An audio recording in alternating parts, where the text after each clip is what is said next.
Class. This is Bible for pre-K, kindergarten, and first grade.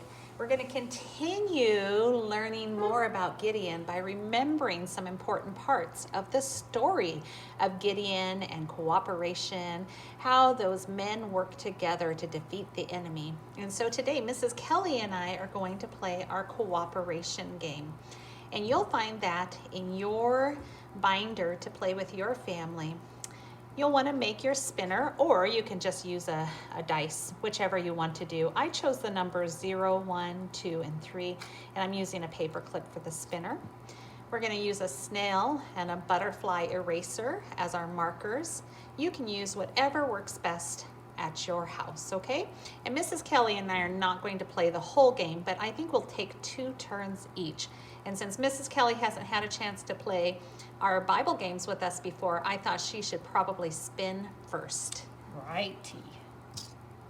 I get one. You get to move one, but you have to answer your question before you can move one, Mrs. Kelly. What did the angel tell Gideon to do? What do you think in the story of Gideon that the angel told Gideon to do? Fight for the Lord? I think fight for the Lord is right too. All right, so Mrs. Kelly, do you want to be the snail or the butterfly? Well, actually, that's a bee, Mrs. Olmsted. That is a bee, thanks for that. You are right, different insect. Oh my goodness. Here, it's my turn. Oh, 0 for me. 2, Mrs. Kelly, for 2 points. What can you do? How many did Gideon have in his army at the end? 300. 300. That's such a small amount of people. Very you small. are right, Mrs. Kelly. 300 is correct. Okay. Wish me luck. Oh, I get 1, hopefully, if I can answer this question.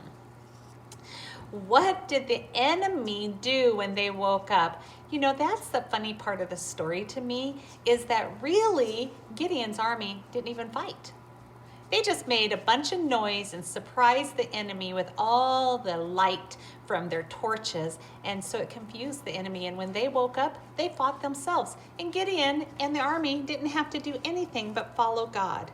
So I get to move 1. Let's do 1 more turn, Mrs. Kelly. Oh, 0. 2 for, oh, if I get this, we're going to tie. We're going to tie. Let's see if I can tie. Do you think she can do it? Wish me luck. Here we go. Here we go. Do it? In the beginning, why did Gideon say he couldn't lead an army? Oh, you know what's interesting? I was thinking about this story, boys and girls, and one of our words is weakest, isn't it? And when the angel came to Gideon, the angel called Gideon a mighty warrior, but Gideon didn't think he was mighty at all. He's just like, my family's weak, and I'm the weakest of the weak. I can't do it. And by trusting God, Gideon found out that there is power in believing in God. Okay, so Mrs. Kelly and I've tied. This is a game that you can play with your family to help you enjoy the story of Gideon and their cooperation as an army. We'll see you tomorrow.